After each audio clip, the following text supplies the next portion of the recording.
Sabarmati river ఫ్రంట్ను అద్భుతంగా తీర్చిదిద్దిన Modiji Musi river front develop చేస్తానికి ఇవ్వండి అని అడుగుతున్నా, తప్పేంటి?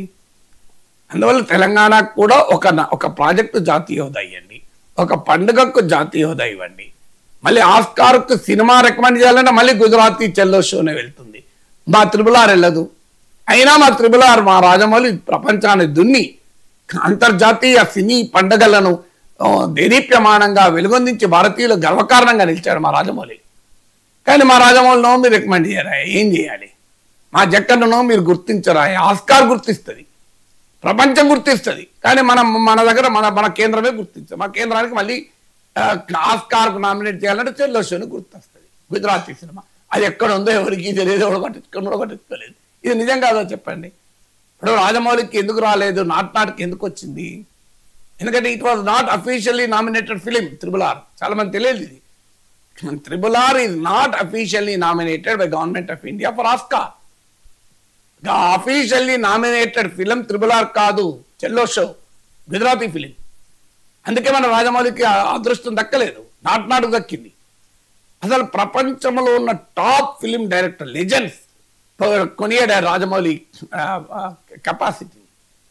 అంతటి గౌరవాన్ని తెలుగు జాతికి తెచ్చిచ్చినటువంటి కళాకారుడు కదా రాజమౌళి. మరి ఆ చెల్లో షోకు దక్కిన గౌరవం, ప్రభుత్వం ఇచ్చిన గౌరవం ఎందుకు త్రిబుల్ ఆర్కి ఇయ్యదు? అంటే త్రిబుల్ ఆర్ కూడా పాన్ ఇండియా సినిమా కదా. కానీ మా తెలుగు బిడ్డ అయినటువంటి విజేంద్ర ప్రసాద్ కథ రాస్తే, మా తెలుగు బిడ్డ అయిన రాజమౌళి దానికి దర్శకత్వం వహించడమే నేరమా? అదే ఆయన హిందీ వాడై ఉంటే ఇప్పటికి బ్రహ్మాండంగా వచ్చేది. ఎందుకుండదు అని అడుగుతున్నాను. సో వీటికి కనీసమైన ప్రశ్నలు కాదా అంటున్నా. అందుకే ఖచ్చితంగా సమ్మక్క సారక్క జాతరను జాతీయ పండుగ గుర్తించాలి. భారత జాతి అంటే ఒక్కటి కాదు.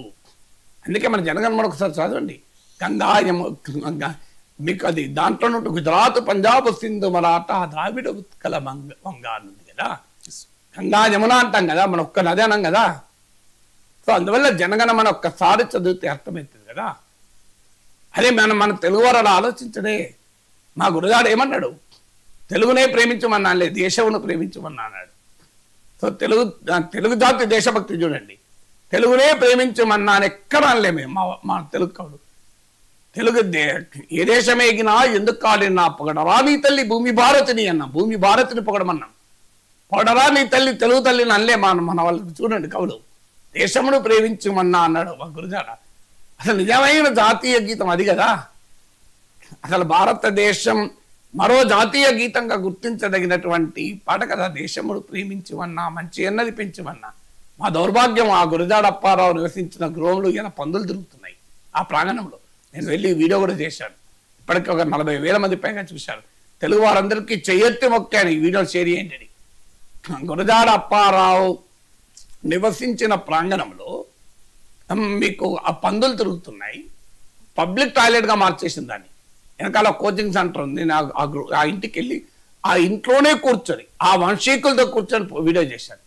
పక్కన వెనకాల మీకు కోచింగ్ సెంటర్ వాళ్ళంతా ఇంటర్వెల్ వచ్చి ఇక్కడ పబ్లిక్ టాయిలెట్గా వాడుతున్నారు.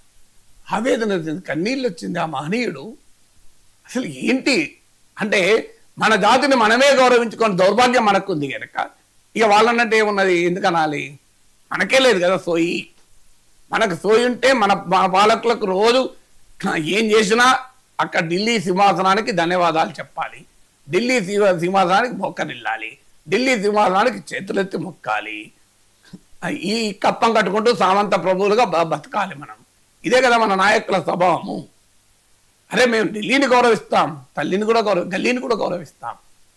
ఢిల్లీ మీద ఎంత గౌరవం ఉండాలో గల్లీ మీద కూడా అంతే గౌరవం ఉండాలి కదా. అది ఈ కనీస సోయి మన వారికి లేకపోవడం వల్ల ఇంకెక్కువ అవుతుంది ప్రాబ్లం. అందువల్ల ఈ మేరకైనా రేవంత్ రెడ్డి రిక్వెస్ట్ చేశాడు, తెలుగు జాతి ముక్త కంఠంతో